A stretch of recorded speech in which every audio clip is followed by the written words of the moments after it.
Sitting here on my porch reminiscing about the time when I was a student by the Rosh Yeshiva of Rabbi Friedman, Zichronos. Rabbi Yisrael was Ish Kulei Torah. His whole metzias, his whole existence was learning and Torah. He didn't only love it and cherish it. This was his oxygen. This was his chayas, his life, his vitality. Remember, he once came to yeshiva in the morning and he shared with me how he spent the night trying to figure out the words of the Rabbi. Du verstehst der Rabbi? Du verstehst what the Rabbi sagt? A diuk in the lashon of the Rabbi, in the phrase of the Ramban or the Ritva, never mind Rashi or Tosfos.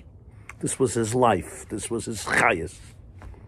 He could sit a whole night to understand a line in the Alter Rebbe's Shulchan Aruch. Rabbi Yisrael was a living embodiment of the type of dveikus in Hashem that we experience through Torah, that the Alter Rebbe explains in hundreds and hundreds of Maimarim, in Tanya, in Torah and Lakutei Torah, and in so many other Maimarim, personified by all the Rabbeim until the Rebbe, that the deepest dveikus, the deepest intimacy, the deepest oneness with truth and with infinity happens through Limud HaTorah. And Rabbi Yisrael learned like that. It wasn't just intellectual curiosity which he had, and a great mind which he had, and a great love and passion which he had. But this was his very tainug. This was his ecstasy. It was part of who he was.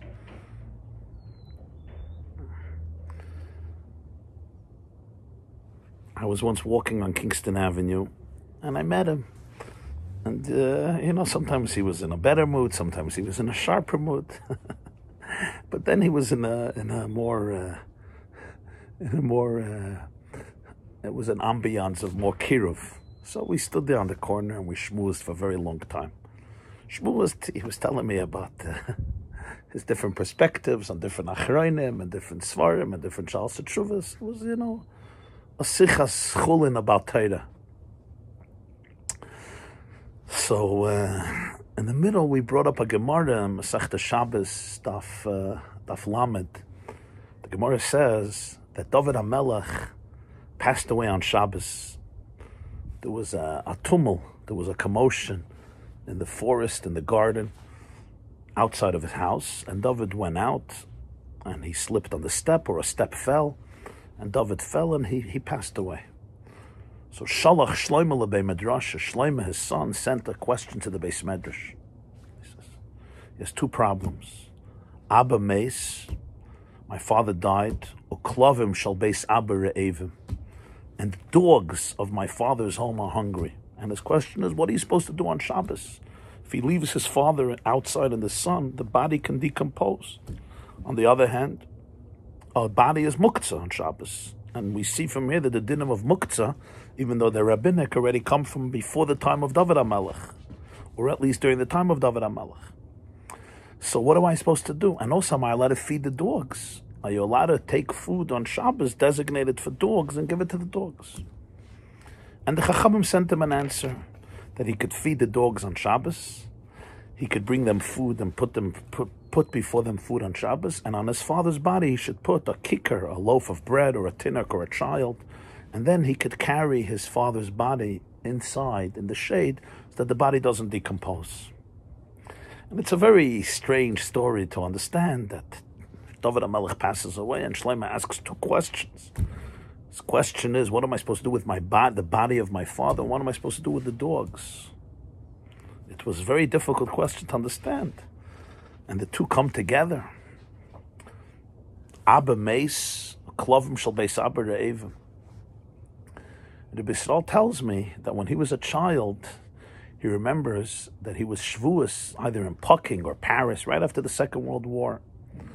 And Rabbi Avram Ella Plotkin was one of the Aroyas Shabachabura of Adas Chasidei Chabad. He was a very prominent Rav in Russia, a big Talmud Chacham, a big Bal Halacha, a Pesach.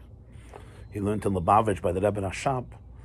Rabbi Avram Ella came out of Russia, and Rabbi Yisrael tells me, he says, Rabbi Avram Ella gave a beautiful, beautiful drasha pshat in this Gemara. He says, I remember he was an 11-year-old kid after the war, Shavuos in the 1940s, 46 or 47, I think it was, in Paris or in Pucking in Germany, the DP camps, the displaced person camps. And he tells me over on the Kudah of what he remembers of Avram Plotkin said, that this Gemara is also intimating a much deeper question. It wasn't only the physical dogs, it was also the different types of dogs. All the dogs in the home of my father who are hungry for gossip, and I'm going to use this opportunity, how David just died on Shabbos, he fell off a step and he died, to demonstrate what they've been trying to do all these years, to slander and defame David HaMelech. This was the Mahalach. And it was very fascinating, Shmuel. I came home not long before that, some Chidushei Torah that he found from his grandfather. And I opened it up. It's a pink book with some Chidushim of Rabbi Avram Plotkin. I opened it up, and I see the ganze drasha that I heard from the Yisrael. I see in writing from what Rabbi Avram Plotkin wrote then in the 1940s. I still remember the Yisrael didn't fabring so much. He didn't fabring so much. But once in a while he would fabring Yutas Kislev, he fabranged a lot. He would take mashka, and he really fabranged with his whole soul. Now, the Yisrael was Moli v'Gadush. He was an oitzer. He knew a tremendous amount of learning, nigla, tremendous amount of chassidus. He had a tremendous geschmack in Tanya and Torah, Likutei Torah. He would harava every week. He knew the Likutei Torah, the Maimorim, backwards and forwards. He would chazah the Maimorim in Chevra Shas, Shabbos, under the leadership of Reb Matel Legerari, the unforgettable Reb Matel Legerari, the Rav of Chevra Shas, Zichronos Livracha, another priceless treasure, an extraordinary figure who was taken from us during this coronavirus, Reb Matel Legerari, a Pem Mafik Margolius, if you ever heard a shir from him, his geschmack and the stories and his humor and his knowledge of Jewish history and Jewish personalities and Yiddish culture and his flavor and his colorfulness. He was a real tipus, a real character. And the Yisrael would chazer my madam over there in Chevra Shas. The Yisrael chazer the Maimer.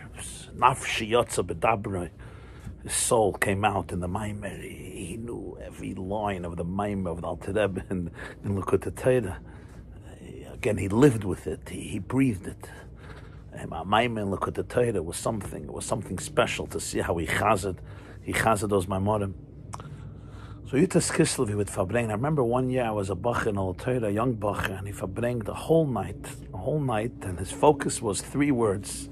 We say in the morning in Birchas HaShachar, Aval Anachnu Amcha, B'nei V'risecha, B'nei Avraham, Oy Havcha Shenishbat Le'bar Maria, Zera Yitzhak Yechida, Adas Yaakov Bincha B'cherecha, Shme'avoscha, Shahavta Yisayim, B'simchoscha, Shasamachta B'y, Karasa Shema Yisrael V'shuram, Lefichach Anachnu Chayovim L'hoides L'cha. We're the children of Avram, Yitzhak, and Yaakov. You loved them tremendously, and that's why you made us Yisrael, and therefore we're obligated to thank you and express gratitude and glorify you and praise you. Etc. And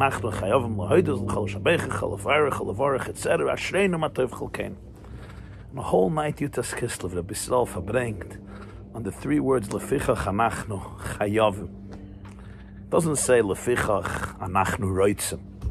Because of this, I want to say thank you. Or Lefichach Anachnu Rashoyim. Lefichach Anachnu Roitzim, we want to. Or Lefichach Anachnu Rashoyim, we're allowed to. We have permission. Or Lefichach Anachnu Tzrichim, we should. It behooves us. Rather, Lefichach Anachnu Chayovim L'hoides L'cha. And his point was, in the presence of such revelations, when you were privy to such a revelation, to such a truth, when God gave you the gift of experiencing such light and such meaning and such depth and such emes, like Yutas Kislev, the gift of Yutas Kislev, the gift of the Baal Shem Tov, the gift of the Balatanya of the Alter Rebbe, you say, Lefichach Anachnu Chayovim. I have no choice. Chayovim, I have no choice but to say thank you. This was his theme all night. Rabbi Saul did not like those who learned a lot of chassidus, but did not equally learn a lot of nigla. He told me more than once, he said that our people, they learn a lot of chassidus, but if they don't equally learn nigla non-stop, Gemara and Halacha and Rishonim and Achronim, learn it and live with it. He says they can't really understand chassidus. He says their chassidus is very one-dimensional, it's detached, or as he put it, sefakrumt, it's a little distorted. Because Torah is holistic. Torah is one. Like the Rebbe would always say, you can't have a body without a soul, you can't have a soul without a body. You need to be able to see the full picture. The full picture is neshama and guf together.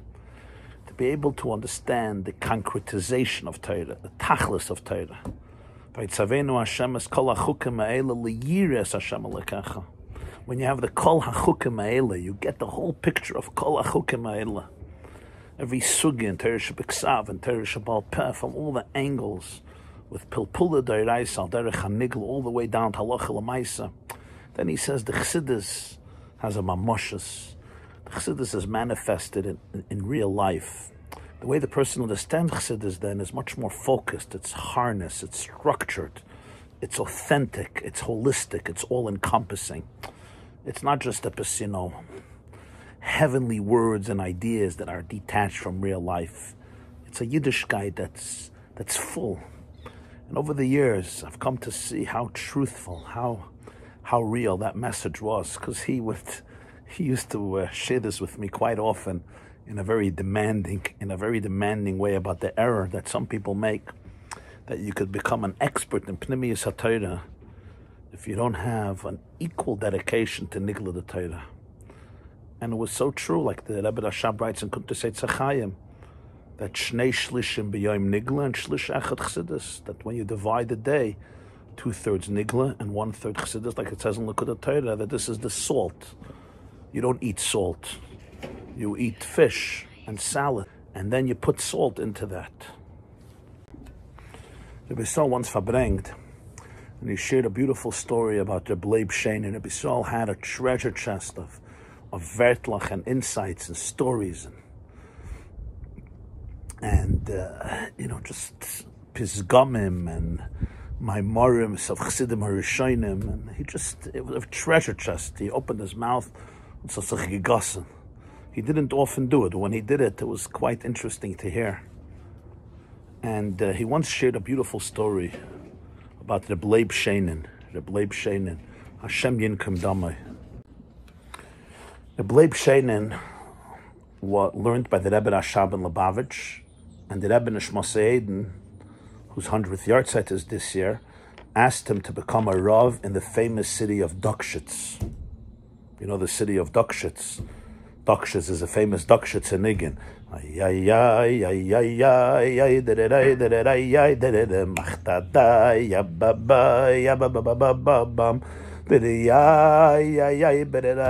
the Dukshitz in Niggin. The Rav of Dukshitz was Reb Leib Sheinin. And Reb Leib Sheinin was a moidedik yid, an oived Hashem, a Talmid Chacham, an ois geedelte person. I heard from the Gordons who come from Dukshitz, the Gordon brothers, Rabbi Yochanan's children, about Reb Leib Sheinin. He was a very, very special man. He was murdered by the Germans. He was wearing talis and tefillin, and he started a niggin, one of the Chabad Simchas Torah de Kinagunim. I once heard from the Yisrael Gordon Shlita that there was a Yid who escaped, and he came to New York, and he visited the Gordon home, Rabbi Yochanan Gordon, I think Chalamayat Sukkos Tovshin Vav, he told me, 1945, a few months after the war. And he told the story how the Bleib Sheinin started to sing a lebedike, Simchas Torah de Chassidus Niggin, seconds before he was murdered by the SS. And this Jew told Rabbi Yochanan Gordon, he said, as upon him, et verloren de das, et verloren de zin, and he lost his mind probably from terror, from fear. So Rabbi Yochanan said, yeah, it is aruf l'maylam in hadas. He went higher than das. So Rabbi Friedman told a story that Leib Sheinin gave a condition. He's not giving drashas on Shabbos. He's not a speaker. He wasn't that type of person. He would teach Likutei Torah every Shabbos. He would give shiurim, he would fabring, but he didn't like giving speeches. So they accepted, but one condition, Shabbos HaGadol, he has to give a drasha. Because the Rav has to give Shabbos HaGadol a sermon. So Beles Breda, the Leib Sheinin agreed. Yisrael said that he would get up Shabbos HaGadol. And I think he said each year he would say the same drasha. I don't know if it was each year or many years. And he said as follows. The Rav has to say Shabbos HaGadol, some of the halachas of Pesach. He says, the Mishnah, Masechta Pesachim, the first Mishnah says, Kol makom she'ein machnisim by chametz, ein tzarich b'dika.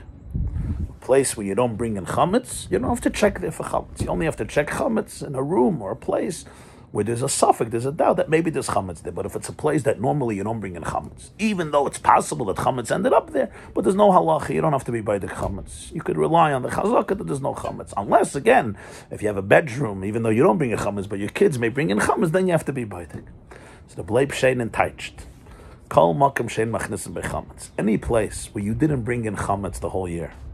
Meaning, if there's a person or a home that you did not give them bread throughout the whole year, then you are not the person who is entitled to do b'dikas chametz in that home or in that person. If you want to do b'dikas chametz by somebody else, make sure that you fed him throughout the year. If you gave him bread throughout the year, okay, now you can do b'dikas chametz. But a whole year, nobody knows. Verschwunden, hayela deinen, he's not here.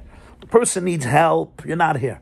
Suddenly, we're looking for chametz, tashbisu, we're looking for the ra. Suddenly you had to be by the chametz. The Leib Sheinin said it doesn't work that way. You want to be by the chametz by somebody, feed him all year. And of course, the message of Yisrael was conveying was, from the Leib Sheinin, is that before you're checking chametz by people, make sure you love them. Be there for them. Take care of them. Rabbi Yisrael didn't have biological children. His wife, Zichronos, and him adopted a daughter, but they didn't have biological larichis yamim v'shanim tovos, lange gesunte Jahren. And Rabbi Yisrael often saw his students as children. And he really tried to live up to this model of Rabbi Leib Sheinin. He would often talk about it. That Alter Rebbe says from Masechta Yevamos, Kala Omer Ein Li Ela Torah Afilu Torah Ein Li. Person says, I have only Torah, you don't even have Torah. Alter Rebbe teaches Ela Torah Gemilas Chsadim. You have to care for people. You got to be there for people. The hearts. And Rabbi Yisrael had a big mind, but he also